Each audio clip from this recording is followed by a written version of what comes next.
India தரப்பில் operation Sindoor என்ற தாக்குதலை முன்னெடுத்திருக்கிறார்கள். பஹல்காம் தாக்குதலுக்கு பதிலடி கொடுக்கும் விதமாக ஆபரேஷன் சிந்தூர் தாக்குதல் நடத்தப்பட்டிருக்கிறது. 9 நிலைகளின் மீது இந்த தாக்குதல் நடத்தப்பட்டிருக்கும் நிலையில் 26 தீவிரவாதிகள் உயிரிழந்திருப்பதாக தகவல்கள் தெரிவிக்கின்றன.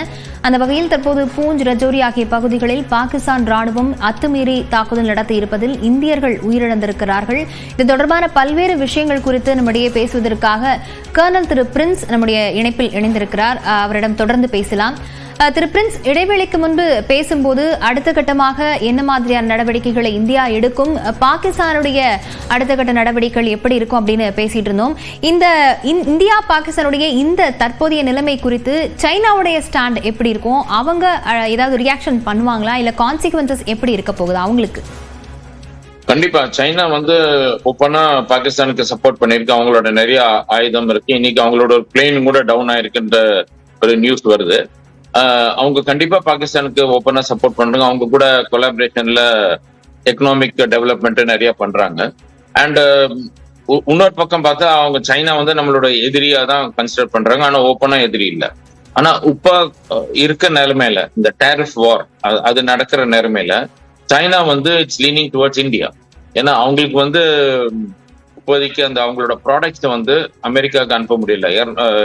234% டாக்ஸ் போட்டதுனால அமெரிக்காவும் சரி மற்ற நாடுகளுக்கும், ஏன்னா அமெரிக்கா ரொம்ப சாத்திரிகமா சைனா வியட்நாம் மூலமா அவங்களுக்கு அனுப்பிச்சிட்டு இருந்ததையும் க்ளோஸ் பண்ணிடுச்சு. அதனால எந்த விதத்திலயும் அவங்க ப்ராடக்ட்ஸ் இவ்வளவு ப்ரொடியூஸ் பண்ணி அப்படியே அங்க கிடக்குது. அதனால அவங்க இந்தியாவை கான்டாக்ட் பண்ணி, ஏன்னா இந்தியாவுக்கும் அவங்க ஏற்றுமதி பண்றதுக்கு பக்கத்திலே இருக்கிறதுனால டிராவலிங் எக்ஸ்பென்சஸும் ஜாஸ்தி ஆகாது. அதனால பக்கத்திலேயே அவங்க ஒரு கம்மியான ரேட்ல கொடுக்கறதுக்காக அவங்க ஆல்ரெடி பேச்சுவார்த்தை நடத்தி இருக்கிறாங்க. அந்த நிலைமையில இந்தியா கிளியரா சொல்லிருச்சு, இப்போதைக்கு வேண்டாம் அப்படின்னு சொல்லிருச்சு. அதனால அவங்களும் ஒரு எட்ஜ்ல இருக்கிறாங்க. ரொம்ப லூஸாவும் அவங்க பாகிஸ்தானுக்கு சப்போர்ட்டிவா அவங்க ஸ்டேட்மெண்ட் கொடுக்கவும் மாட்டாங்க. அண்ட் இந்தியாவை இந்த நேரத்துல ஸ்ட்ராங்கா இருக்கிறதுனால பகச்சுக்க மாட்டாங்க. ஆனா போக போக ஒரு 4-5 நாள் 5-6 நாள் இருக்கும்போது அவங்க ஓப்பனா ஸ்டேட்மெண்ட் விடுறதுக்கு வாய்ப்பு இருக்கு.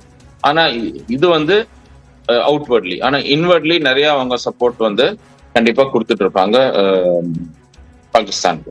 டர்க்கி ஆல்ரெடி அது பண்ணியிருக்கு. 2 பிளேன் அங்க இறங்கி இருக்கு. அவங்களோட C-18 குளோப் மாஸ்டர் பிளேன் டர்க்கில இருந்து 2 பிளேன் பாகிஸ்தானுக்கு இறங்கியிருக்கு. அதுல என்ன இருக்குன்ட்டு ஜாஸ்தி தெரியல. ஆனா நம்மளை பொறுத்த வரைக்கும் டர்க்கியோட ஃபேமஸ் பரக்தியா ட்ரோன் அது அவங்க அங்க பாகிஸ்தானுக்கு இறக்குமதி முன்னாலேயே பண்ணியிருக்காங்க. 2 நாளைக்கு மேல அது பண்ணியிருக்காங்க. சைனாவோட ஸ்டான்ஸ் இப்போதைக்கு நியூட்ரலா தான் குறிப்பிட்டு சொல்லியிருந்தீங்க. உடனடியாக போர் முழுந்தாலும் கூட எல்லை கட்டுப்பாட்டு கோடு பகுதிகள், அந்த பகுதிகளில் இருக்கக்கூடிய மக்கள் தான் பாதுகாப்பா இருக்கணும், அங்கதான் பாதுகாப்பு நடவடிக்கைகளை பலப்படுத்த வேண்டியிருக்கும் அப்படின்னு சொன்னீங்க. டவுன் சவுத் அவங்களுடைய தாக்குதல்கள் மிக குறைவாகவோ அல்லது ரொம்ப லேட்டரா தான் இருக்கும் அப்படின்னு சொல்லியிருந்தீங்க. அந்த அளவுக்கான வெப்பன்ஸ், மிசைல்ஸ் பாகிஸ்தான் கிட்ட இருக்கு அப்படின்னு பார்க்கலாமா? கண்டிப்பா இருக்கு. when a nation goes to war, the whole nation should be prepared.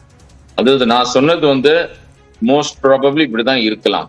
ஆனா வார்ன்றது சர்ப்ரைஸ் எலிமெண்ட்டை நிறைய ஓபன் அப் பண்ணும். அதனால நம்ம அவ்வளோ இப்போதைக்கு அது அந்த நிலைமை வர சான்ஸ் இல்லை. ஆனா வந்தாலும் ஆச்சரியப்படுத்துக்கல. எப்படி நேற்று நைட்டு நம்ம அட்டாக் எக்ஸ்பெக்ட் பண்ணலையோ அந்த மாதிரி அன்எக்ஸ்பெக்டட் அட்டாக்ஸும் வர சான்ஸ் இருக்கு. அதனாலதான் அந்த சிவில் டிஃபென்ஸ் ட்ரில் ஹோல் இந்தியால பண்ணிருக்கு. எல்லாருமே நம்ம ரெடியா இருக்கு. ரெடின்றது சொல்ல வந்தா மென்டலி ரெடியா இருக்கணும், மென்டலி ப்ரிப்பேர்டா இருக்கணும்.